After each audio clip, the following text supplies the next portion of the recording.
Next question. I've hired 6 people over the last 2 years. They all start enthusiastic and engaged, but within a few months, they become clock watchers who do the minimum required. I pay competitively and treat the people well and try to have a fun, good culture. Everyone just says I need to have better hiring processes or performance management. Am I missing something about how to keep people motivated, or is this just hiring people? This is probably, honestly, this is one of the biggest questions to ask, because when you start dealing with employees, is understand they are going to have a little bit of a different vested interest than you do, right? So they're probably not going to be as excited about it as you are.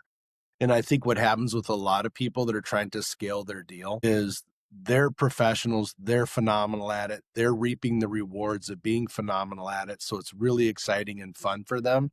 Now they want to scale it, right? So they're not bottlenecking and slowing down. So they bring people in. At the beginning, they're great. But what happens is you still are focused on doing the things that you did before. You're driving the deal, driving the deal. Someone has to manage them. And managing them isn't just performance reviews and hiring. There's day-to-day management going on. You have to create an environment where people and you can tell by how we handle things on our credit card processing deal, is that everybody benefits from more success. So you have different engagement going on, right? So they know they can make more money. Every account that we write, they make more money. So, they have that same kind of vested interest pulling in the same direction. And I'll tell you, one of the things that I've never been good at is being a, rah, rah, rah, rah guy. I expected people to be like, self-motivated. Like if I knew I had an opportunity ahead of me to come in and make more money than I ever made in my life, I expected people would just step into that and give it their all. But everybody can't do that, right? Or everybody does. You try to hire those. There are people out there, but they're hard to recognize sometimes because how they interview and how they show up to their first day at work is often different. Or they show up that way for a while, then it wanes off. It's just part of the deal. It's your job as a leader to keep that alive within your organization, but do your best to hire people that need very minimal to stay motivated because they're self-motivated, but set up your deal where they can benefit with that self-motivation. Does that make sense? Mhm. Now, if it's a guy just, if you had a painting, look at any deal out there. If you had a painting company, look, I'm going to pay you bonuses on performance. You make X an hour. And then if you paint it in this amount of time, you make more money. You have to do things to keep it interesting because people fall into it's just like John was explaining before on the previous question. It's just, you show up as an employee and you operate that way. Okay. I'm in at 8:01 and I leave at 4:59. You got to create. And mentally, you were checked out at 3:59. Right. So, I mean, that's a tough one. That's a really, really tough question, but it's all environment. And a lot of really smart business owners, they hire people, they bring in buffers, because I know one of the things I've struggled with, and I know John has too, is we think everybody's self-motivated. So it's hard for me to sit there and like hold your hand all day. I want to do other things to grow the business too. So you have to hire someone that can handle that aspect of it for you, because maybe you're just not good at it.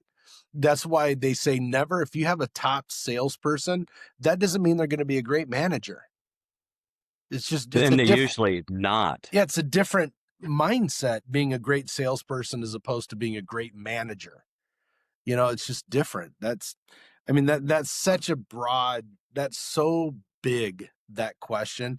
If we had specifics like, hey, I'm in this business, here's what I'm doing, it'd be easy to come up with some creative ideas to help keep your people motivated. But on a general, it's like, dude, it's management. You have to figure out how to keep motivated. I've yet to Yeah. figure out how to hire 100% of the people that we hire. I would love to say they're all super self-motivated. They're not. They're just not. Even people that come in here and go, I want this opportunity, that aren't employees. There are sales partners out there. Some are hugely motivated, more so than I am, and some just aren't. It's just the nature of the beast. I don't know what to Yeah, add to we've that, John. well, I would say, you brought up, Chuck, you brought up what kind of business are you in? I'll give you our experience. Right. Um, we've done this for literally 30 years. So there's a lot of experience, a lot of growth, starting from, alone in the basement, Hmm. and and and even then, it's finding people to do different things as you're wanting to expand. But let's say that you're beyond that, and this person has hired six people. Your example, they hired six people in the last year or two, whatever it is. Yeah, we've made a lot of mistakes hiring. I think we've made a tremendous number of mistakes hiring, and we've advanced people into positions that, like Chuck was saying, just because somebody's a really good sales manager does not mean that they're or good at sales going to be a good manager. They're typically absolutely not a good manager. They were really good at that thing, and you made a total mistake. But a lot of people in this country, it's like, oh, I want to advance. Their ideas advance, advance, advance. Well, you advance yourself into being inept. You advance to the point where you're really good at the previous position. You're not good at the one that you're in now. That happens all day long in this country. Where in other countries, I don't think it's quite like that. They like you go to Europe and people are professional waiters. In this country, there aren't that many professional waiters. Right. They're transitioning. It's a weird word to use today. They're just moving through. They're not going to be there. Usually. Yeah, some of them will. Some places you'll see somebody stay there for years, and that's true. But we've made a lot. I think we've made the classic mistakes. We're excited about our deal. So when people interview, we do a lot of talking. I do too much, as you can probably see in these videos.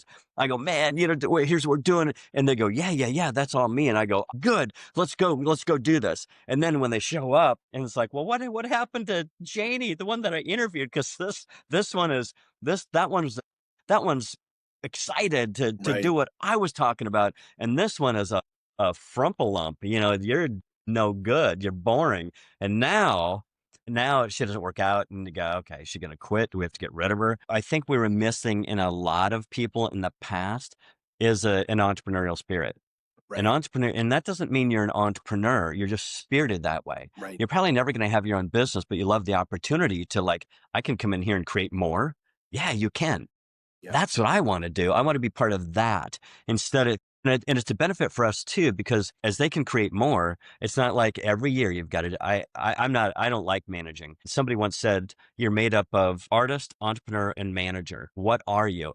And I can manage, but I just don't like it. I don't like it at all. So if they can be self-managed more, that's great. So self-managed people are different spirited. They would love the everybody's going to say they love the compensation schedule when you set it up and go, you can get profit sharing here. It's like, really, that's awesome.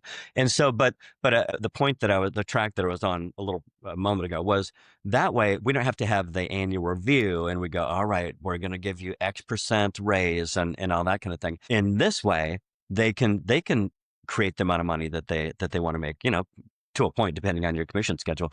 It's harder to do that as an employer. Most people do everything in life just like everybody else does. Well, this is how it's done, so we're going to do it Right. like this. Well, the salary range for this position is this. I don't believe in that. I go, well, that's fine, but it's not for. Remember, we look at this through for freedom goggles, right? Freedom glasses. Like we're seeing differently. And so if we go, all right, if I'm in business to be free, then then getting bottlenecked with managing these people. They need to be the right people so I can manage less Right. and we can all prosper. If I have to manage more, then I can't. It's hard for me to be free. It's hard for me to be free being a manager. That's. Have you ever seen a manager? That's not a position that gets free. So as a business owner, you want to step back. Just step back for a moment and go, okay, where's it that I want to go? How can I find the right people? So the right entrepreneurial spirited people. Again, they're not necessarily entrepreneurs because they're probably out doing their own thing, but they have this thing that they go, yeah, that's great. And then also they have the capability to do these things, like the potential in them to do these things, not just sit there and you do all the work and they make more and more money. They have to have the ability to build their own little income within your business. Well, And Yeah. So so that's we've gone really more that route now. So if you come and work with us, the chances are it doesn't matter what your position is, you have an opportunity to make more based on what you do and how well you do it.